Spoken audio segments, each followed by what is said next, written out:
welcome back to your online psychology class. As continuing your chapter 2, today we will discuss some other facts of case study method. Okay, we have studied some other facts of case study in previous class, and today we will discuss the rest of the facts about case study method. So, a case study is a valuable research tool in the field of clinical psychology and human development. आपका जो case study method है वो क्या है? एक valuable research tool है, एक बहुत ही ज़्यादा हमारे लिए प्रेशियस रिसर्च टूल है। किस फील्ड में? क्लिनिकल साइकोलॉजी के फील्ड में and human development. Human development कैसे होता है, ये सब क्या है, इस पर अगर हम रिसर्च करेंगे तो जो आपकी केस स्टडी मेथड है वो वहाँ पर बहुत ही ज़्यादा वर्क करेगा। इसी तरह से जो हमारे क्लिनिकल साइकोलॉजी का फील्ड है वहाँ पर भी हमारी जो केस स्टडी है बहुत ज़्यादा मैटर करती है। Okay, case study is often used in exploratory research. They can help us generate new ideas. अब ये जो हमारी केस स्टडी है वो हमारे लिए क्या क्या जनरेट करती है? न्यू आइडियाज़ देती है। ठीक है, कि किस तरह से क्या चीज़ हो रही है, अगर डेवलपमेंट हो रहा है तो किस तरह से हो रहा है और किस वे में जाएगा वो डेवलपमेंट। तो इस तरह के जो न्यू आइडियाज़ होते हैं वो हमें कहाँ से मिलते हैं? केस स्टडीज से। Okay, they are an important way of illustrating theories show how different aspects of a person's life are related to each other. और ये जो आपका केस स्टडी मेथड है ये हमें ये भी बताता है, ये भी इलस्ट्रेट करता है कि किस तरह से जो ह्यूमन एस्पेक्ट्स के दो अगर पार्ट हैं, अलग अलग दो एस्पेक्ट्स हैं, तो वो किस तरह आपस में इंटर रिलेटेड हैं। ओके, आपका ये जो आया है यहाँ पर क्लिनिकल साइकोलॉजी, ये क्लिनिकल साइकोलॉजी बेटा बहुत इम्पॉर्टेंट है, क्योंकि जो केस स्टडी है मोस्टली यहाँ पर क्लिनिकल साइकोलॉजी में इसका ही यूज़ किया जाता है। हाउ? देखिए, अगर आपके सामने कोई पेशेंट आता है जिसमें कुछ एबनॉर्मेलिटी है, कुछ प्रॉब्लम है, कुछ डिसऑर्डर है, तो वहाँ पर क्या करेंगे? सबसे पहले आप उसकी हिस्ट्री निकालेंगे, उसका जो लाइफ इवेंट है, उसका जो लाइफ साइकिल है, आप उस पर रिसर्च करोगे। क्या क्या इवेंट उसकी लाइफ में हुई हैं, किस तरह के ट्रॉमेटिक इंसिडेंट्स उसकी लाइफ में हुए हैं, किस तरह के अपब्रिंगिंग उसकी हुई है। तो ये सारी जो चीज़ें हम किसके थ्रू करते हैं? केस स्टडी के थ्रू। और उसके बेस पर ही हम क्लिनिकल साइकोलॉजी में वर्क करते हैं।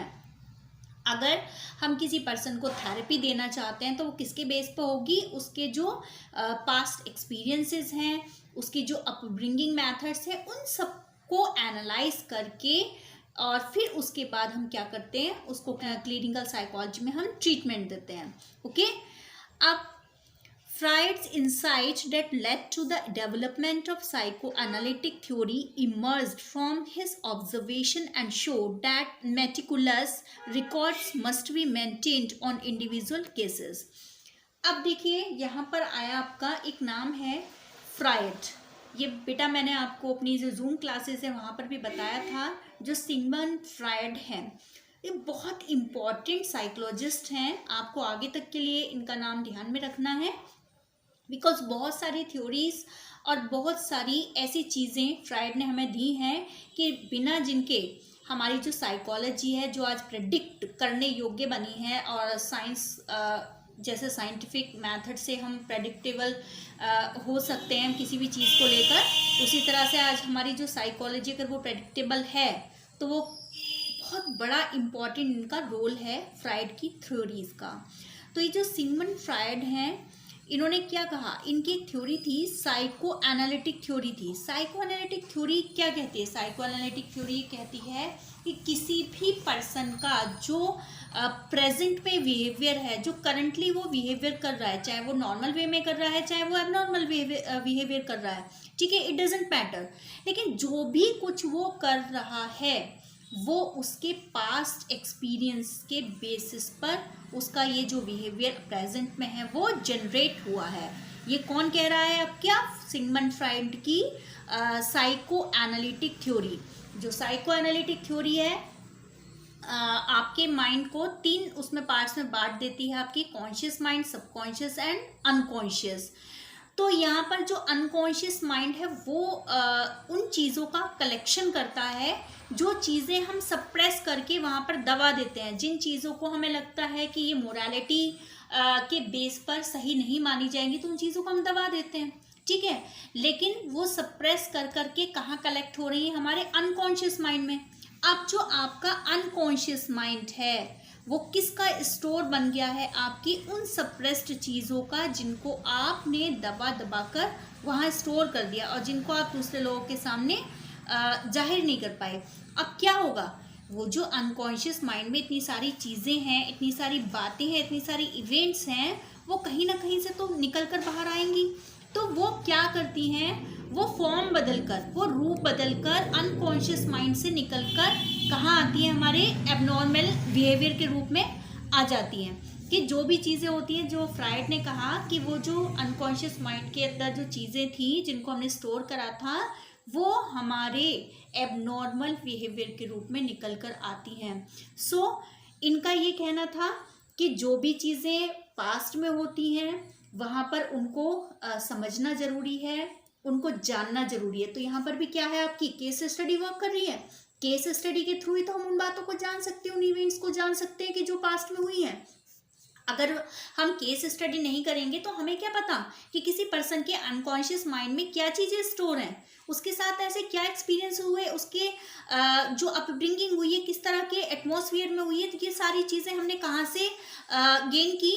केस स्टडी के थ्रू। केस स्टडी के थ्रू हमने ये चीज़ें जानी कि उस पर्सन के साथ ऐसा क्या हुआ कि वो एबनॉर्मल बिहेवियर शो कर रहा है। उस एबनॉर्मलिटी का रीज़न क्या है? उस एबनॉर्मल बिहेवियर का रीज़न क्या है? तो वो उस एबनॉर्मल बिहेवियर का रीज़न कहीं ना कहीं उसके पास्ट एक्सपीरियंस में छुपा हुआ है, जो कहाँ स्टोर है? उसके अनकॉन्शियस माइंड है। अनकॉन्शियस माइंड में जो चीज़ें छिपी हुई हैं उसको हमने कैसे जाना? केस स्टडी के मेथड से। तो जो फ्रायड थे उन्होंने भी केस स्टडी मेथड को अपनी जो थ्योरीज थी उनको देने के लिए या फिर अपने नए नए प्रिंसिपल्स बनाने के लिए भी केस स्टडी मेथड को बहुत ज़्यादा जोर दिया। सो हम यहाँ समझ सकते हैं कि जो क्लिनिकल साइकोलॉजी उसमें कितना बड़ा रोल आपकी केस स्टडी का है। Not only the Freud, even today case histories are one of the main methods of investigation in abnormal psychology and psychiatry. ये जो केस स्टडी थी ये फ्रायड ने ही यूज़ नहीं की थी कि फ्रायड ने बहुत सारे प्रिंसिपल्स दिए, बहुत सारी चीज़ें जनरेट की केस स्टडी को यूज़ करके। आज भी अगर हम एबनॉर्मल साइकोलॉजी की हिस्ट्री उठाते हैं या साइकिट्री की तरफ चलते हैं तो हमें पता चलता है कि वहाँ पर इसका बहुत ज़्यादा यूज़ किया जाता है। सपोज़ कि आपके पास आप एक काउंसलर हैं, ठीक है। मान लीजिए कि आप एक काउंसलर हैं स्कूल की और आपके पास एक बच्चे का केस आता है। बच्चे का केस ये आता है कि वो बच्चा पहले तो बहुत ठीक था स्टडीज़ में, लेकिन वो अब बच्चा प्रॉपर अटेंशन नहीं दे रहा है स्टडीज़ पे, ठीक है। और वो क्या कर रहा है, अलग तरह की चीज़ों में उसका माइंड ज़्यादा इन्वॉल्व रहता है कि कौन क्या कर रहा है क्या नहीं कर रहा। वो क्लास के अंदर भी कुछ अजीब तरह के बिहेवियर को वो कर रहा है। तो वहाँ पर क्या होगा कि जब सबसे पहले काउंसलर के पास जब वो उस बच्चे को लेके जाया जाएगा तो काउंसलर क्या करेगा? काउंसलर उसको डांटना स्टार्ट नहीं कर देगा कि आप पढ़ाई में क्यों नहीं ध्यान दे रहे हो और आपका जो है ग्रेड जो है नीचे जा रहा है, आपका जो है रिस्पॉन्स अच्छा नहीं मिल रहा है टीचर्स को। वहाँ पर क्या करेगा काउंसलर का? सबसे पहला काम क्या है? वो प्रॉब्लम की रूट तक जाना। ऐसे नहीं कि किसी को भी सजेशंस देने स्टार्ट कर दिए कि आपको ये करना चाहिए, आपको वो करना चाहिए, ठीक है। अगर वो ऐसा कर रहा है it doesn't mean that she or he has no proper training of counsellor.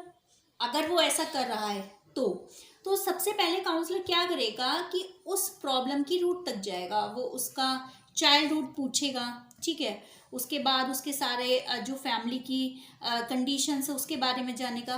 तब कहीं ना कहीं से वहीं से उस प्रॉब्लम का रूट निकल के आएगा, ठीक है। कोई भी बिहेवियर ऐसे ही जनरेट नहीं हो जाता कि कोई भी बच्चा ऐसे ही जो एकेडमिक्स में अच्छा शो कर रहा हो और अचानक से जो है पीछे की तरफ जा रहा है। इट मीन्स कि कहीं ना कोई ऐसी प्रॉब्लम है जो उसको उसके जो वे है वो वहाँ से हटा रही है। तो वहाँ पे क्या है, उस काउंसलर का वर्क क्या होगा? केस स्टडी मेथड को यूज़ करेगा, उसके बारे में सारी इंफॉर्मेशन कलेक्ट करेगा, उसके बाद वो सजेस्ट करेगा कि किस तरह से उस बच्चे को मोल्ड किया जाए, उसके बिहेवियर को मोल्ड किया जाए। ठीक है। Piaget developed his theory of cognitive development on the basis of observations of his 3 children. अब ये जो पियाजे थे, इन्होंने भी थ्योरी डेवलप की। वो थ्योरी किस चीज़ पर थी? Cognitive development. कॉग्निटिव डेवलपमेंट बेटा मैंने आपको पहले भी बताया था, जो कॉग्निटिव डेवलपमेंट क्या होता है? परसेप्शन हो गया, थिंकिंग हो गया, अंडरस्टैंडिंग हो गया, ये सब क्या है? हमारे कॉग्निटिव डेवलपमेंट है। तो ये जो पियाजे थे, इन्होंने भी एक थ्योरी डेवलप की, cognitive development on the basis of observations of his 3 children. उनके अपने 3 बच्चे थे और उन्होंने उन 3 बच्चों के ऑब्जर्वेशन के बेस पर ये जो कॉग्निटिव डेवलपमेंट था, ये थ्योरम दिया। Okay. Case studies have been conducted to understand the pattern of socialisation of children. अभी जो केस स्टडी हैं वो क्या करती हैं? जो हमारा सोशलाइजेशन का पैटर्न है, सोशलाइजेशन कैसे होता है आपको पता ही है कि ये जो ह्यूमन बीइंग्स हैं, सोसाइटी का एक मेंबर है। ना तो सोसाइटी उसके पर्सन के बिना बनेगी, ना ही पर्सन बिना सोसाइटी के रह सकता है। ये दोनों क्या है? इंटरलिंक्ड हैं। ओके। सो सोशलाइजेशन किस तरह से होता है? एक जो पैटर्न है, उस पैटर्न को फॉलो करना पड़ता है।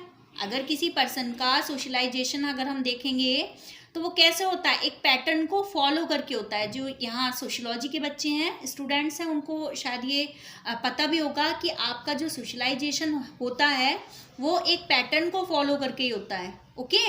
सबसे पहले बच्चा कहाँ से सीखता है सोशलाइजेशन? अपने घर से सीखता है, अपनी फैमिली से सीखता है। उसके बाद वो किसको ज्वाइन करता है? आपका स्कूल को ज्वाइन करता है। फिर जो उसका फ्रेंड सर्कल है, पीयर ग्रुप है, उसको ज्वाइन करता है। तो एक पैटर्न को फॉलो कर कर जो आपकी प्रोसेस ऑफ सोशलाइजेशन है, इट विल कंप्लीट। ओके। तो जो केस स्टडीज़ हैं, उस सोशलाइजेशन के जो पैटर्न है उसको भी समझने में हेल्पफुल होती है। Okay. For example, Minton and Hitchcock conducted a case study of socialization of children among Rajputs of Khalapur. S. Ananda Lakshmi studied aspects of childhood in a weavers community in Varanasi. आपके यहाँ पर मिंटन थे और Hitchcock थे। उन्होंने किसका study की? किसकी स्टडी की? उन्होंने कुछ बच्चे लिए।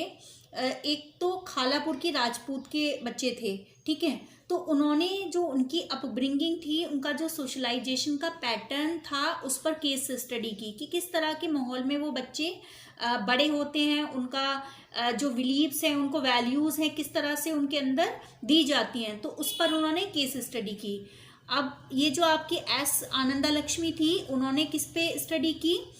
उन्होंने वाराणसी की जो कम्युनिटी थी, वीवर्स कम्युनिटी, उस पर स्टडी की कि वहाँ के बच्चों का जो चाइल्डहुड है वो कैसा होता है। ओके। तो वो किसका पार्ट था? केस स्टडी के थ्रू ही हम ये सब कर सकते हैं। ठीक है। ऑब्जर्वेशन के थ्रू तो नहीं कर सकते कि गए हम और आपने जो है वाराणसी में चले गए और वीवर्स कम्युनिटी में जाके उन बच्चों को देख लिया कि बच्चे वो क्या कर रहे हैं। नहीं, वहाँ पे ऑब्जर्वेशन तो हो गई होगा। ठीक है। लेकिन आपको अदर जो फैक्ट्स हैं वो आपको केस स्टडी के थ्रू आपको वहाँ पे कलेक्ट करने होंगे। आपको क्वेश्चंस भी पूछने पड़ेंगे, आपको उनके पास्ट एक्सपीरियंसेस भी जानने पड़ेंगे। तो ये सब क्या है? केस स्टडी के थ्रू उन्होंने ये सब किया। Okay. Case studies provide detail in depth depictions of people's lives. However, while generalizing on the basis of individual cases, one needs to be very cautious. अब ये जो केस स्टडीज़ हैं वो हमें क्या देती हैं? डेप्थ डेपिक्शंस ऑफ पीपल्स लिव, कि लोगों की ज़िंदगी किस तरह से होती है, उनकी वैल्यूज़ क्या होते हैं, इन सब के बारे में क्या देती है? हमें डिटेल्ड इंफॉर्मेशन प्रोवाइड कराती है। Okay. However, while generalizing on the basis of individual cases, one need to be very cautious. अब लेकिन यहाँ पर ये ध्यान देने वाली बात है कि अगर हम इंडिविजुअल केसेस पर अपनी जो केस स्टडी है वो कर रहे हैं, ठीक है, अब हम क्या कर रहे हैं? उस इंडिविजुअल केसेस के थ्रू हमने केस स्टडी कर ली, फैक्ट कलेक्ट कर लिए। अब उन फैक्ट्स को कलेक्ट करने के बाद अगर हम कोई थ्योरम जनरलाइज कर रहे हैं जो सारी कम्युनिटी पे हम दे रहे हैं, तो वहाँ पर हमें सावधान रहना ज़रूरी है, कुछ प्रिकॉशंस लेना बहुत ज़रूरी है। क्योंकि कई बार ऐसा होता है कि एक पर्सन पर जो हम केस स्टडी करते हैं वो हो सकता है कि वहाँ से जो चीज़ें निकल के आ रही हैं वो पूरी कम्युनिटी पर अप्लाई ना करें। सपोज कि हमने यहाँ पर लिया है, ये जो था एस आनंदा लक्ष्मी वाला है यहाँ पर एग्जाम्पल, इन्होंने क्या करा था, वाराणसी की वीवर्स कम्युनिटी के बच्चों पर उनके चाइल्डहुड पर एक्सपेरिमेंट किया था, ये केस स्टडी की थी। ठीक है, तो वहाँ पर अगर आपने पर्टिकुलर एक बच्चा ले लिया, ठीक है, वीवर कम्युनिटी का एक आपने एक चाइल्ड सेलेक्ट कर लिया, उसके बेस पर अगर आपने उसके एनालिसिस के बेस पर आपने पूरी वीवर कम्युनिटी के जो चाइल्डहुड है उसके ऊपर अपना डिस्क्रिप्शन दे दिया, अपना रिजल्ट दे दिया, इट मे बी रॉन्ग, कई बार ऐसा हो सकता है कि गलत हो। तो वहाँ पर क्या करना चाहिए, अगर आप individual to individual case study कर रहे हैं तो आप एक पर्सन पर फोकस ना करके 2 या 3 इंडिविजुअल टेस्ट करिए, केस स्टडी करिए, उसके बाद आप उसको जो थ्योरम आप देना चाहते हो उसको जनरलाइज करिए। Okay, The problem of validity in a single case study is quite challenging. It is recommended that the information should be collected using multiple strategies from different sources of information. अब जैसा कि बेटा मैंने आपको पहले ही बताया था कि जो हमारे टेस्ट हैं उसमें वैलिडिटी होनी चाहिए, रिलायबिलिटी होनी चाहिए, उसके नॉर्म सेट होने चाहिए। सो अगर केस स्टडी अगर हम कर रहे हैं और आपने इंडिविजुअल केस के बेस पर आपने एक थ्योरम दे दिया, ठीक है, तो वो क्या करेगा, कई बार ऐसा होता है कि वहाँ पर वैलिडिटी की प्रॉब्लम आ जाएगी। ठीक है, तो वहाँ पर हमें क्या करना चाहिए, मल्टीपल स्ट्रैटेजीज अपनानी चाहिए, किस चीज़ के लिए, इंफॉर्मेशन कलेक्ट करने के लिए। ओके, तो वहाँ पर क्या है, आपका जो वैलिडिटी है वो बनी रहेगी। Okay, careful planning of data collection is also very necessary. आपकी जो प्लानिंग है डाटा कलेक्शन की वो बहुत केयरफुली आपको इम्प्लीमेंट करनी चाहिए, क्योंकि अगर आप डाटा सही तरीके से कलेक्ट कर लेते हैं तब तो आपकी जो केस स्टडी है वो सही होगी, ट्रू होगी, अदरवाइज उसमें प्रॉब्लम आ जाएगी। Throughout the process of data collection, the researcher is required to maintain a chain of evidence for linking various data sources having bearing on the research questions. अब ये जो हमारी डाटा कलेक्शन की process है उसमें क्या करना चाहिए, हमें एक चेन मेंटेन करके रखनी चाहिए, और वो चेन किसकी होनी चाहिए, जो आपके क्वेश्चंस हैं जिससे आप डाटा सोर्सेस कलेक्ट कर रहे हो, जो आपके डाटा सोर्सेस हैं जिससे आप डाटा कलेक्ट कर रहे हो वो क्या होने चाहिए, इंटरलिंक्ड होने चाहिए। सपोज कि आपने 10 क्वेश्चंस लिए पूछने के लिए, तो वो जो 10 क्वेश्चंस हैं वो इंटरलिंक्ड होने चाहिए। जिस चीज़ के बारे में आप इंफॉर्मेशन कलेक्ट करना चाहते हो, जिस चीज़ के लिए आप एविडेंस कलेक्ट करना चाहते हो, तो वो क्या होने चाहिए, वो क्वेश्चंस आपस में इंटरलिंक्ड होने चाहिए। ऐसा नहीं होना चाहिए कि जो आपके 2 या 3rd क्वेश्चन है वो तो उस चीज़ का एविडेंस ढूंढ रहे हो, जिस चीज़ के ऊपर रिसर्च कर रहे हो, लेकिन जो आपके बाकी के क्वेश्चन है वो उस जो टॉपिक है आपका उससे कहीं रिलेट ही नहीं हो रहे हो, तो वो क्या होने चाहिए, आपके इंटरलिंक्ड होने चाहिए। Okay, as you have read, each method has its own limitations and advantages. Therefore, it is desirable that the researcher should not depend upon only one method. A combination of 2 or more methods should be used to get the real picture. If the methods converge, they give the same results. One can certainly be more confident. अब अभी तक आपने सारे psychological testing और ये survey method, ये सारे कोई मेथड पढ़ लिए, ठीक है, वहाँ पर आपने उनकी लिमिटेशंस भी जान लिया, एडवांटेजेस भी जान लिए। तो यहाँ पर हमें क्या सजेशन मिलता है कि हम किसी एक टेस्ट के through proper result, proper data collect नहीं कर सकते। तो वहाँ पर क्या ज़रूरी है कि हम 2 या 3 मेथड्स को यूज़ करके एक टेस्ट बनाएं, और 2 या 3 मेथड्स को उनकी जो अच्छी क्वालिटीज़ हैं उनको यूज़ करके, ठीक है, तो उसके बेस पर जब हम कोई टेस्ट कंडक्ट कराते हैं, कोई डेटा कलेक्ट करते हैं, तो वो मोर रिलायबल होगा। ओके, तो इसके लिए ज़रूरी है कि हम 2 या 3 टेस्ट पर वर्क करें, 2 या 3 मेथड्स को यूज़ करें अपने डाटा कलेक्शन के लिए. ओके.